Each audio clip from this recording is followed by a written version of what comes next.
Hi, good afternoon. Afternoon. Thank you for coming out this afternoon and for supporting public education. I have help here from Yvonne Rivera, who is one of the coordinators of this event today. So thank you to Yvonne and Tammy and all the other folks who were instrumental in putting this rally together for this National March for Public Education. My name is Gay Adelman. I am a parent. My son attended the academy at Shawnee. Woohoo! And so, as a parent, I thought it was something you just move to town, you pick your house, you send your kid to school. It's a little bit more convoluted here in Jefferson County, as you know. And as I started seeing some of the disconnects and injustices that happened, especially in West End schools, I started to get more involved, and we ended up being told, that's Jefferson County Public Schools, you can't change them, they're going to do whatever they want to do. And I said, no, that's not right. These are our schools, these are our tax dollars, these are our kids. We need to take back our schools. And we started an organization called Dear JCPS, and we now have 5,000 followers on Facebook, so if you haven't found us, please do. We also have a private group where you can get involved in the conversation, and it's not open to media, it's not open to high-level administrators, so we can have a conversation where we feel a little bit more safe and protected. And then when we saw the legislation and some of the things happening at the state level that were tying the hands of our district leaders, we started an organization called Save Our Schools Kentucky. So we were very visible at this last legislative session. We weren't able to stop charter schools, but we were able to slow it down quite a bit, and we also feel like the bill was not as damaging as it could have been. It could be better, and we'll be back next year to make sure that it's better. But another thing that our organization did is we got behind our school board members, and we helped get some of them elected. And our school board is actually our friend. They are people who have been elected by you and me, and they represent us. So consider them your ally. Even teachers need to contact school board members. Don't be afraid that you're going to experience retribution simply because you contact your school board member. They are there for you. They will keep your information confidential. But they need to know what's going on. They need to know the reality of the situation and not what district administrators who have a different agenda are telling them. They're people just like you and me, and they want to know the full story.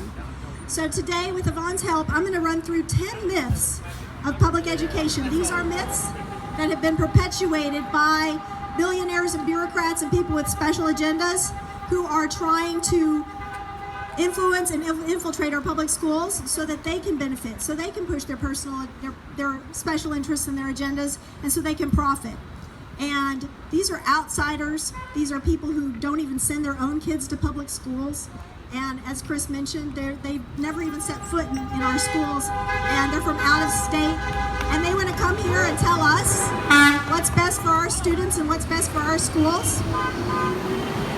So these are myths that have billions of dollars poured into spreading this messaging. I guarantee you there's a marketing firm who has this as their client, and they're coming up with buzzwords and spin and test marketing on different demographics and doing just like a real big business would to see how they're going to take over the country and take over our schools. We would be naive to think that this wasn't happening, because we've found so many examples across the country of schools and of systems where infiltrators have been exposed, corrupt individuals have been exposed and sent to jail.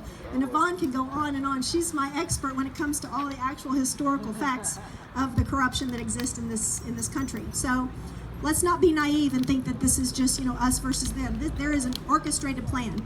So myth number 1, our schools are failing. That is a narrative that they are telling us that is absolutely not true. And in fact, at one point, Kentucky was 48th in the country when it comes to how we perform compared to other states. And quietly, while no one was paying attention, we moved up to 26th place. Yes. So that's a narrative that they're not telling you when they tell you our schools are failing. One of the reasons I believe that we were able to leapfrog past other states is because we have been absent of this charter school experiment, this failed experiment that has already happened in 44 other states. We were able to bypass that and continue to focus on things that were best for our kids and not take that detour. So our schools are not failing, and if you ever hear somebody tell you that, I want you to speak up and say that's actually not true. Our schools are leading the way in the momentum that it's taking to get, especially in Louisville, and in Kentucky, we have been trendsetters. We have been what other states actually look to when it comes to education reform. So when you talk to people outside of Kentucky, they say, are you kidding? Kentucky has set the standard and set the bar for education reform. So it's time for us to do some more education reform. It's not time for us to bring in some cookie cutter plan that's been designed by these billionaires and bureaucrats and to follow in the steps of Illinois, not just Illinois, but Ohio and Indiana. We are Kentucky. We don't need to follow Ohio and Indiana. We need to be the front of the pack, again, like we were when we had Kara. So, myth number 2, we keep throwing money at schools. Have you heard that one? Oh, we're just wasting all of our money, and you guys, you had more money and you still fail. You know, we're just throwing money, it's a waste. Well, that's actually not true.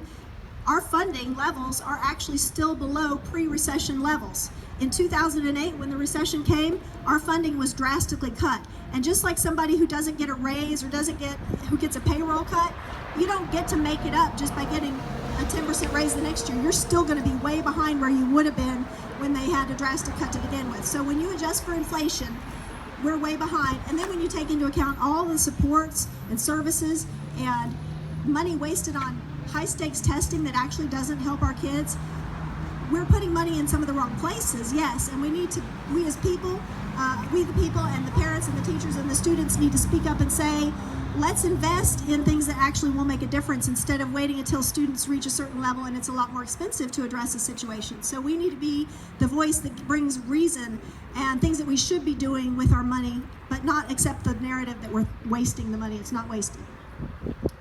Myth number 3, competition makes everyone perform better. You've heard that one, right? Like well, the White House? What's that? Like the White House? Competition does allow businesses to compete against each other, and the good ones do well and the bad ones go away. But we're not talking about business. We're not talking about manufacturing widgets. We're talking about students. And if a school doesn't perform well, shutting it down doesn't mean the students just evaporate and we no longer produce that student. That student ends up going to another school. And we're just shuffling the problem around. And I shouldn't say problem, but you know what I mean. We're just kicking the can down the road instead of addressing the real issues that exist in our schools. That's right. So the idea of charter schools coming in and making our schools better, we don't need competition to make our schools better. In fact, what we need is the opposite of competition. We need collaboration. We need for schools to be able to work together and help bring each other up. But what we've got right now in Jefferson County in particular is competition because of the test scores. Again, there's a common theme here is test scores. But because of competition, we've got schools competing against each other, and in order to get out of that bracket that's going to label you and punish you, you're actually secretly cheering for another school to fail and for another student to fail. And that's not healthy and that's not collaborative. And so when you're talking about public education and wanting everyone to do well, you don't need competition, you don't need labels, you don't need the test and punish mentality. Myth number 4, charter schools don't cherry pick. All right, so maybe technically they don't get to, I don't know, I'm not there during the application review process, but maybe technically they have to wear blindfolds when they pick the kids and they're not looking at the names and how they're spelled and using some kind of social bias to determine which kids get in. Let's give them the benefit of the doubt. But there's an application process. There are requirements. If you're an involved parent, you probably go visit all the schools before you choose which charter school you're going to send your child to, or which public school for that matter. And so if you have access to transportation and you have access to technology to do the research online and you have the time you can take off work to go visit all of these schools, then yeah, everybody's equal. But not everybody has that opportunity and that access. And then on top of that, the application window is sometimes just a couple hours. Like you have to be ready at your computer or to drop by that school and fill out that application in order to apply to that charter because the window will close. And then on top of that, they counsel students out. Is that where you're going? Yes, that's where I'm going. In Boston, this is a particularly prevalent problem. They had one school where the 9th grade class they'll tell you, they've got a great school. 100% of their seniors go to college, and that's true. Their senior class is 1/4 the size of the 9th grade class, but 100% of the kids who are left, that 25%, they all go to college. You may have to take the kids, but you don't have to keep them. So thank you, Yvonne, for confirming what I'm saying. They do. They counsel the kids out. There are barriers. If you're a kid that moves throughout the school year, you may not have access to transportation. For various reasons, kids don't get to stay at charter schools, and it's usually our most vulnerable who are the ones who miss the boat. So they do indeed cherry pick in their own way. It's called selection bias. Myth number 5. The money should follow the child. Okay, let's talk about that for a minute. I'm a taxpayer. My sons have all graduated. They're not attending public schools anymore. Does that mean I shouldn't pay taxes? Because the money, really belongs to the child. No, of course not. I pay taxes because I want good quality public schools for my community. I want everyone in my community to have access to a quality education, because these are the people who are going to be working at the bank, helping me at the nursing home, doing things that I need done throughout my life, and I want them to have a good education. Oh, and they're also going to end up being our elected officials, by the way. So we need to make sure they get some civics education as well.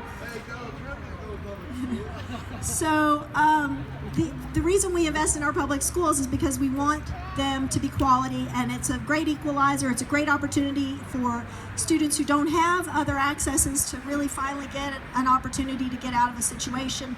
And we don't want to take that away from anyone. So the idea that the money should follow the child and actually go to a private school or a charter school, because charter schools are private schools. They may be publicly funded, but they're not publicly governed. So I should put that as a myth. Charter schools are public schools. They're not. So the money should stay in the schools. And while we're talking about money and children, there's another myth too that I should have included, and that is that every child, there's a per pupil allocation, and that every child should get the same amount of funding to follow that child to the other school. That's not true either, because some children are less expensive to educate than others. And what happens is these charter schools, because they're cherry picking, they only want the kids that are less expensive, because guess what? They have stakeholders. These are publicly traded companies in many cases, and they have stockholders that they are accountable to. And so their emphasis is on the bottom line and running their business as inexpensively as possible. So if they're manufacturing widgets and they can only keep, the less expensive to educate widgets and bring in product that is already close to finished, then of course they're going to be able to operate with a better margin. Am I doing fine on time? Okay. So the money is not a per pupil allocation. It depends on the situation. It's more like insurance. We all pay into insurance, but we don't know which of us is going to need it. There are going to be some people who have accidents and who have medical situations that come up, and that money needs to be there for them. And just because somebody had a $30,000 hospital bill doesn't mean I'm going to be going knocking on the door and saying, "Where's my $30,000?" That's not how it works. We all pay into it like a pool of insurance so that everyone has access to it. Myth number 6, teachers are overpaid. Have you heard that one? Isn't that crazy? Teachers are not overpaid. If teachers were overpaid, we wouldn't have a teacher shortage, would we? Okay, teachers are not overpaid. When it comes to that pension that everybody's saying, oh, teachers don't deserve a pension, well, guess what? First of all, that was part of their contract when they took the job. It's just like a benefit. When you sign up to take a job and you know that these benefits are a part of your package, then you see it as your overall compensation package. So to suddenly say, oh, that pension that we promised you back when you started 25 years ago, you're not going to get that after all. That's wrong. That was not how that was positioned to them when they took the job. But second of all, guess what? Most of this money that's been paid into detention came out of their pockets. This is not an entitlement. This is not some government subsidy. This is money that they paid into the retirement plan so that they could have a retirement when they retire. And we don't get Social Security. There, I'm going with that next. Thank you. In addition, teachers, because they're part of this retirement plan, they don't get to draw Social Security when they retire. So that myth that they're going to have, let them just draw their Social Security or what have you, that's not even an option. So because our government misappropriated funds many, many years ago, and we're now in a pickle, we've got some tough decisions to make. There's no question about it. But when it comes to taking money that was promised to our teachers and also claiming that they're overpaid and they get summers off and all that stuff, that's hogwash, and I want all of you to speak out against that if you ever hear someone saying that. Myth number 7, unions are the problem. Have you heard that one? Okay, let me ask you a question. Why do unions exist? To protect the people who work in that position, who are the hardworking men and women like you and me, to provide them with due process and to expose corruption. So guess what? If corruption didn't exist and if big businesses weren't coming in and trying to go around due process or misinform people about what's truly happening, then we wouldn't need unions to step up. So blaming unions is like victim blaming. The unions are there to serve a defensive purpose against those who are seeking to take advantage. So unions are not the problem. Okay, myth number 8. Special interest groups and out-of-state billionaires care about our kids. Yeah, right. Yeah. Again, like I said, many of them have never even set foot in public schools, yet they know what we need in order to be successful. And it usually involves testing. It usually involves test prep. It usually involves things that make money for billionaires. And it usually means rules and law changes and discriminatory practices that benefit special interest groups. So always ask the question when you see these out-of-state individuals coming in and trying to get involved in our schools. By the way, the Koch brothers registered to lobby in Kentucky for the first time in history this past legislative session. And you may have seen a picture circulating on Twitter. Our governor and several representatives and senators were at the ALEC conference in Colorado this past week, learning, guess what, ways to use their cookie cutter ALEC legislation against us. They're organized, they're professionals, they're paying our legislators money, they're funding their campaigns, they're contributing to their campaigns, and it's hard. It's really hard to say no to money because that's going to help you get elected so you can do whatever you want to do within the system. But that's not right, because you know what? There's nobody on the other side. There's no money to be made in fighting corruption.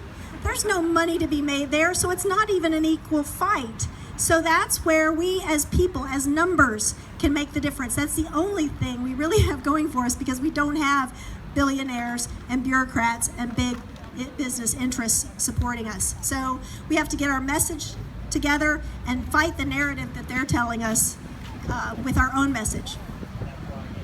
Myth number 9, all students have equal access to quality schools. Another myth. So we all know that schools in the West End are not getting the same funding and the same resources. Now, if you look at the numbers on paper, they'll tell you they are, because they have this fancy math they're doing.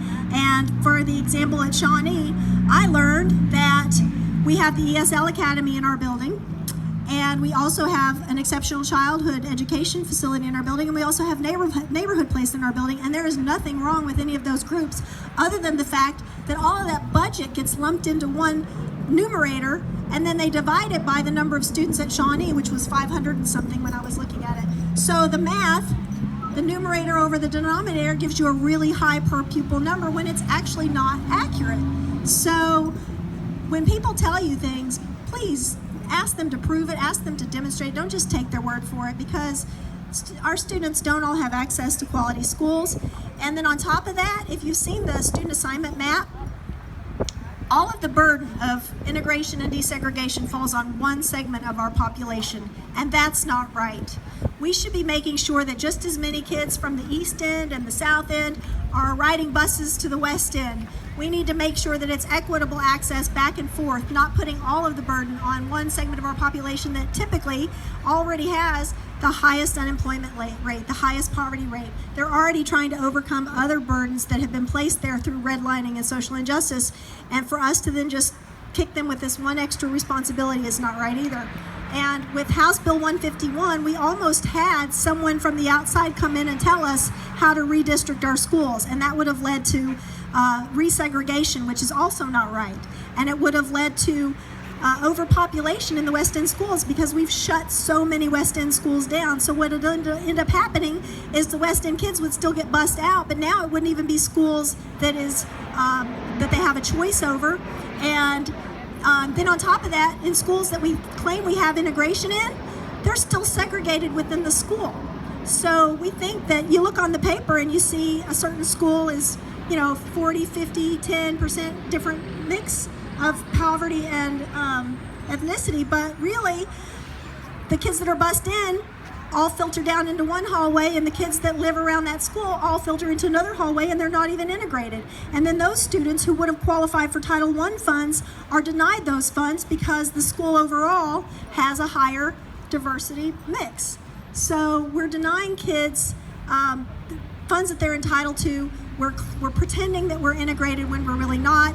And even as a society, I think that because we have busing, a lot of people think, oh, well, we have busing, so we don't have to do anything else. So our housing situation is still inequitable.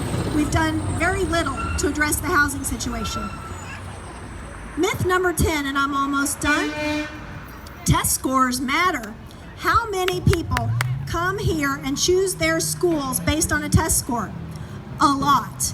How many teachers and schools and students are labeled because of their test scores?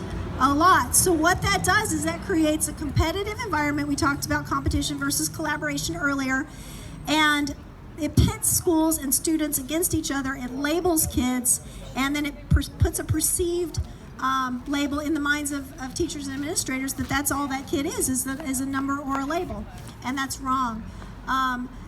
The reason we have test scores, so much emphasis on test scores, is again because of the billionaires that are driving that. They are looking for ways to profit off of our evergreen tax dollars, and then when the scores are bad, they bring in test prep, and we've gotten to the point where our schools and our administration, we have a new superintendent, thank goodness, and maybe we'll see some of that emphasis change, but it comes all the way down from the federal level. But this emphasis on the test scores is unhealthy, and it creates competition, which is not good. We need collaboration. And I had another point, and I've lost my train of thought on that. But we can't buy into the narrative that test scores matter. Oh, I know where I was going. The high stakes tests are not even authentic instruction. They are used to test.